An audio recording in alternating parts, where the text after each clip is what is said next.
Talk about Democrats firing on Democrats. Last night at this House retreat, the Beshear, governor of Kentucky, his presentation to the House Democrats was closed, but he talked to the press. Put up number 105, please. And he did not pass up the opportunity to take a shat on his colleague, the governor of California, for hosting Steve Bannon on his podcast. There's been, since Bill Clinton at least, there's been a tension in both parties between firing up your base in an increasingly polarized time and trying to appeal to those parts of the electorate and the vote and the public who want to see bipartisanship, who want to see people reaching out. But for Beshear and for any number of other Democrats, Gavin Newsom's choice of guests for his first three podcasts was a bridge too far. And Beshear hit Newsom pretty hard, two guys who may well run for president, although I bet neither of them runs in the end. But there are two guys at least said to be thinking about it. Hit Newsom for having Steve Bannon on his podcast and for not correcting Bannon when he said things like, the election was stolen in 2000 and in 2020. So, Sean, is this skirmish meaningful in any way, and if so, how? Oh, I think it's meaningful within the primary base, right? I mean, I think Newsom's playing a long game. And I think it's the smart move. And it's funny. I thought a lot about when I read that story, just about what we do and how that's the point, is that people are craving a real discussion. I mean, I was at the Irish Embassy the other night for the Taoiseach's visit, and people from Ireland were like, I like watching, I feel like I'm getting insight into this. And when I was down in Florida yesterday with the pork producers, people were saying the same thing. I really enjoy getting a sense of like no one yelling at each other and actually hearing both sides. I think it's a smart move politically. I actually think, as I mentioned the other day, it's more to the point that Newsom should start a podcast, not run for governor, or run for president rather. But I would, if I were Beshear and wanted to be more, running a primary, I'd be taking pot shots all day long and saying, look at this guy. He's human. I mean, the word they use, humanizing Steve Bannon, normalizing him. It does show me, by the way, the one last point I'll make on this, because I think it's smart for him politically with his base. And I think it makes sense if Gavin Newsom wants to go into podcasting full time. But I will say it was really interesting at the Axios write-up of this, which was more like, it's funny how many of these guys on the right, despite my concerns about what we're doing to help them, are willing to sit down and have good discussions with Gavin Newsom and others, right? It's Steve Bannon, Charlie Kirk, the biggest flamethrowers on the right are willing to sit down, and you don't hear any kind of name calling from our side about doing that. And I think that really does show you, I know we sometimes talk about the chat perhaps, but overall, the folks on the right are willing to sit down and have discussions with anybody. It's the guys on the left who are supposedly the tolerant ones that don't want to talk to anybody. Dan. Yeah, I think there's two things.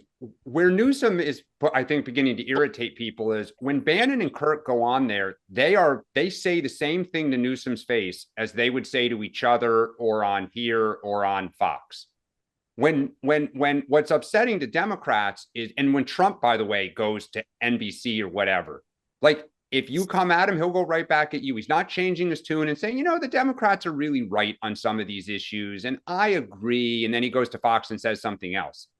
What Newsom is doing is like, yeah, Charlie, like, I agree with you guys. I mean, you're right. We're wrong on trans. And when Bannon says what he did, people are like, why didn't you correct him? I think for Newsom, he thinks it makes him look more moderate. I think he hopes he gets credit for kind of going into the lion's den, so to speak. But I said this originally. Or technically inviting lions into his den. Into his den. The issue for Newsom now is how does he handle the progressive attacks? Because you knew they were coming on trans or whatever. Beshear did not just criticize, by the way, that Newsom did not correct Bannon about J6 and why is he giving credence to a guy who, in his telling, doesn't tell the truth a lot. He took a shot at Newsom on trans. And he said in Kentucky, we have local laws and the high school sports association that deals with this. And he said, we have one trans athlete in Kentucky that wanted to start a field hockey team so that she could make friends. And this is what Beshear said. Isn't that a heartwarming thing? So for Beshear, for whom the base is a little distrustful because he's a moderate governor from Kentucky, this is really smart. Like in a hitting him from the left. But, and Hitting him especially from if the you can't left. run again. I have to say, Sean, I don't think I've ever disagreed with you more about anything, except the time you kicked me out of an event, which is when you were RNC communications director, which is Somebody holds a grudge. I think no, just referencing a blast from the past, nostalgic reminiscence. I think this is horrible for Newsom, at least so far. He's being vilified by the left for platforming people who the left considers to be, I mean, his third guest is Michael Savage, right? Yeah. I mean, he's platforming people who are anathema to the left, and the right By the is way, making... I have a feeling that conversation's not going to go the same as the first two. Right. Well, probably not. But also, he's being mocked by the right. Charlie Kirk took the opportunity after being graciously welcomed on Gavin Newsom's podcast to mock him and say he's totally cynical and he took his trans position purely because he wants to run for president. So I don't get the politics of this at all. Maybe I'm missing it. Maybe longer term it'll work out. But I think it's bringing in no one, and it's alienating. If he hosted George Bush or Mitt Romney or Liz Cheney or John Danforth, I could see him finding a constituency. But he's hosting people who are just outside the pale for the left and who aren't going to give him any credit on the right. You know what? Wait, Mark? so which part do you disagree with me on, though? I just want to be clear. You said this was great politics for Newsom. I think it's horrible. No. If he wants to set up a podcast, I'm sorry. No. It's if Newsom wants to run, I think he's going to get killed in the primary for this. I think this is a horrible political move for him. This is why Beshear's taking advantage of it, because I think in a Democratic primary, I would attack him and say, you sat down and mainstream Steve Bannon. Did I mishear? Didn't Sean say this was great politics? Did I misunderstand? No. So okay, I'm not trying to accuse you of. I'm blaming myself. No. I wasted a lot of the show saying we disagree. But I thought you said it was back in a minute. But I will say this just so I'm clear, because there must be confusion. I think it's great politics for Beshear. It helps him in a Democratic primary.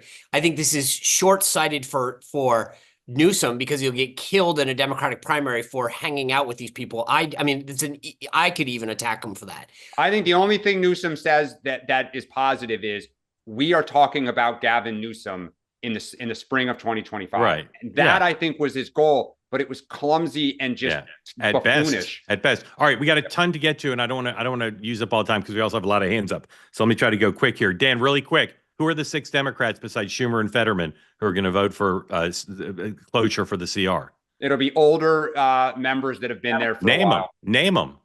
Shaheen? I don't know who they are, but I trust Schumer will find them. Okay. All right.